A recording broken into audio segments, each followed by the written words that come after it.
We continue our story with Optimus and Dreadwing in the Arctic. Optimus feels something different today. Something in the Matrix is pulsating with him, telling him something's going to change. Something's going to cause the domino effect. But as they get closer to the base, they see a very familiar sight, or at least familiar to Optimus. Megatron beating Starscream to a pulp as the Stunticons watch. And believe it or not, Optimus and Dreadwing are watching from a distance as Megatron just takes his time with it, pretty much unaware that Optimus and Dreadwing are there. And this is where the Stunticons is like, Megatron, if we could honestly hurry this up already, we really ain't got time for this, you know? And this is where Megatron is like, oh, fine. Perhaps I should end this here. You've done well, Starscream, tracking down a relic, evading me from all this time. But now it's time to end this. And this is where Dreadwing looks on in somewhat of disbelief, but honestly he could care less about Starscream. But as Megatron executes him, this is where, he kind of sees him out of the corner of his eye. And he states, the traitor and my worst enemy, the Prime. Perhaps fate has deemed it worthy or worth our time to settle this, to which Optimus says he couldn't agree more. With Overlord here, he cannot take any form of patience or morality, Megatron. To which this is where Slash Mark simply states, well, how about we get this over with then? Oh, sorry, not Slash Mark. Actually, no, I think this is Slash Mark, my bad. So Slash Mark simply states, well, then how about we get this over with then, Prime? We settle this here once and for all, and we kill you and the traitor. To which Dreadwing simply states, no, today you will be the ones to meet your end. I have betrayed my cause, but I would not betray my honor, and I chose to follow a leader worth following. To which Optimus simply states, leave Megatron to me, and we will get this relic soon enough. So Optimus engages Megatron, and the Stunticons combine into Menasor as Dreadwing transforms to his jet form and launches at him. And Megatron and Optimus, when they simply walk towards each other as their respective troops fight, Megatron simply states, Optimus, if only you were like this before. This battle could have been so much fun. Or this war could have been so much fun, right? But as the fight begins, there's a big change in something. You see, there's no dark energon volcano around. There's no source of power from Megatron. It's him in a standard fashion. And Optimus, understanding what's going on, understanding that someone like Overlord is here under Megatron's command, he does think about it as he does fight Megatron, putting the same moves on each other. Their battle's like a little bit of a back and forth of what was before, but with obviously some new ingenuity, right? But Optimus thinks here, if he does what he does today, is he creating something worse?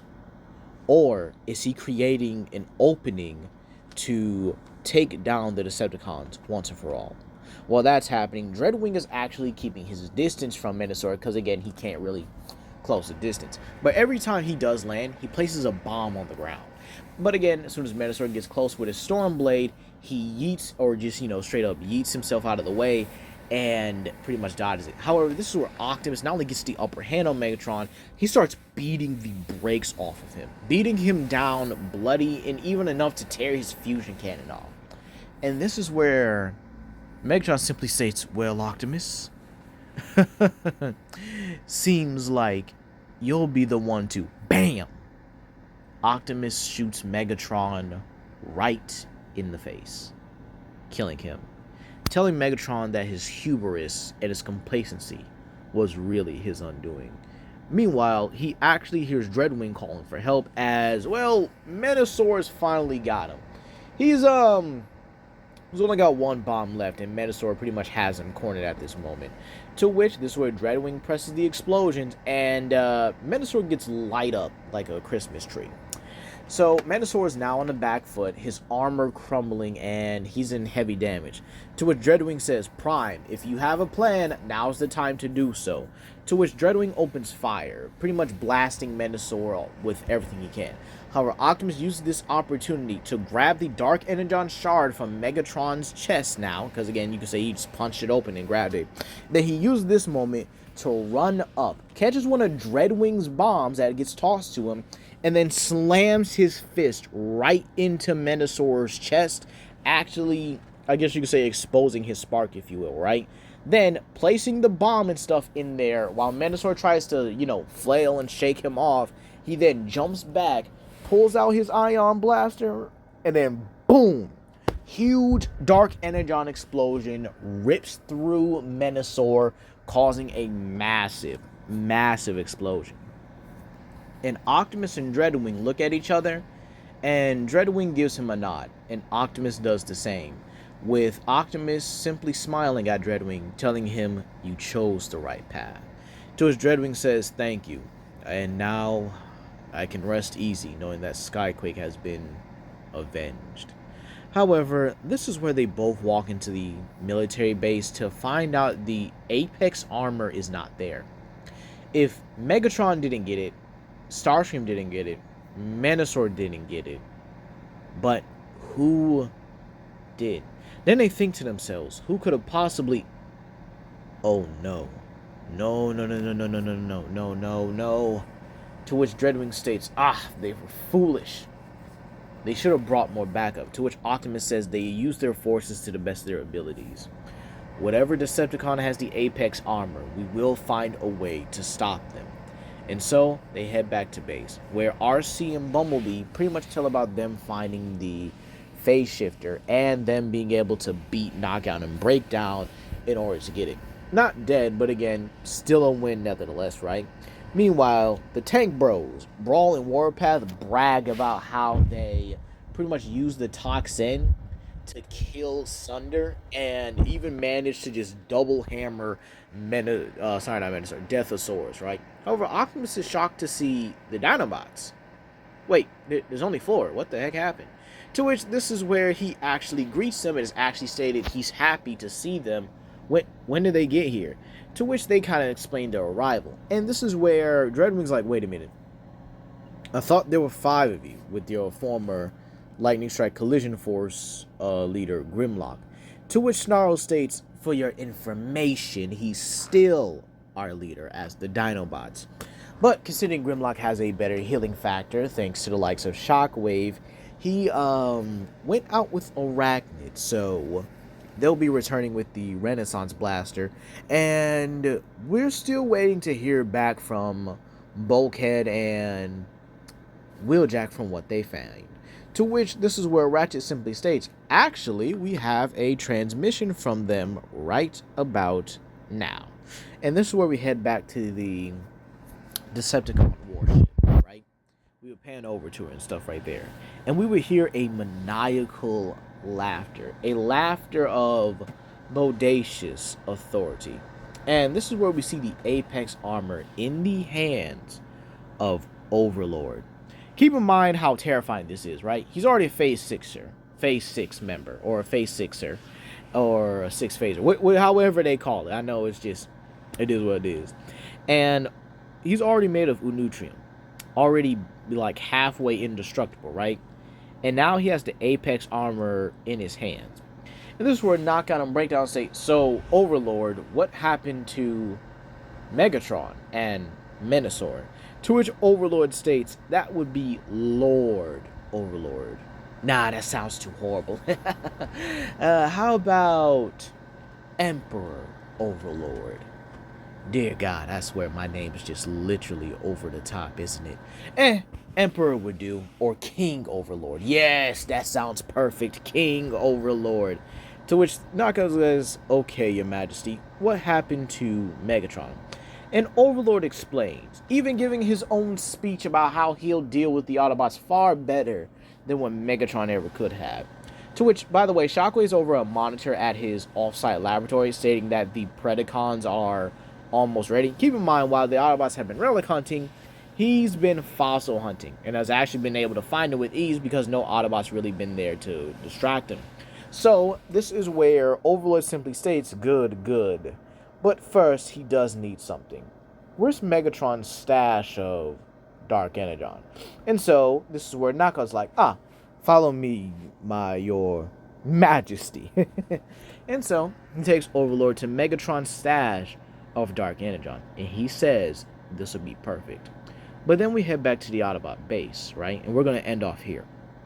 And Grimlock comes back with Arachnid, but this is where he throws someone to the ground, and that's Tarn, bruised and has his signature IDW scar that Grimlock gave him. And he states, "You won't get away with this. I'll kill you. I swear I'll kill you." To which this is where Optimus simply shows the remains of Megatron, simply states, "No, you won't. You will be a good prisoner of war. Otherwise, we will deal with you the same way we dealt with Megatron." Tarn is in absolute disbelief, and Grimlock's looking at Optimus like, I didn't think you had it in you. But, yeah, this is where he simply tells Tarn, now, you have two options. You could try to fight, or you could end up like him. But just know, what Prime did won't compare to anything I do to you. To which Tarn, understanding that Grimlock simply bruised him through his darn mask, decides to go quietly. So Grimlock tells his Dinobots to go ahead and give him any stasis cuffs you got, and lock him up the best you can. To which this is where Grimlock simply tells Arachnid, go ahead and hand it to him. And this is where Arachnid simply hands Optimus the Renaissance Blaster. And it actually states, believe it or not, this was actually a very interesting find. And we have someone else we'd like to introduce you to. To which Optimus says, who? But when they simply move aside and let the ground bridge, which is still open by the way, and this is where Optimus looks in disbelief. He's like, no, impossible. To which Arachnid is like, you wouldn't believe my silver tongue, Optimus. And in all honesty, convincing him was pretty simple. Wouldn't you agree, Soundwave? To which this is where we see Soundwave not only sporting an Autobot insignia, but sporting his Robots in Disguise 2015 body. And he simply states, I wish to make amends for what I've done. I cannot trust Overlord with the leadership he's gaining. He's cold, ruthless, and appalling. And he needs to be stopped, no matter the cost. To which Optimus simply extends his hand and shakes Soundwave's hand. Well, extends his hand and Soundwave shakes it, welcoming him to the Autobot cause. But I lied. We're not going to end it here. We're actually going to have Overlord use the Dark Energon and put it in himself. But this is where he's figured out something. He can sense it, but he doesn't know how to manipulate it. Not just yet. But this is where he goes to the very location that Skyquake was. And utilizing his Dark Energon connection, brings Skyquake out of the Shadow Zone and tells him, or simply says to himself, this will be useful. I can't wait to torture that honorable seeker with this endeavor. And that's where we're going to leave it off here, you guys. What is Overlord planning to do with the zombified Skyquake, now that he's been able to use his Dark Energon connection to mystically bring him out the Phantom Zone? And now, with Overlord in charge of the Decepticons and him wielding the Apex armor, oh man, there's going to be so many more problems to come. But that's going to be all today, you guys. Please comment down below, like, subscribe, and share with your friends. This is Legendary Grimlock, and I hope you guys have a blessed day.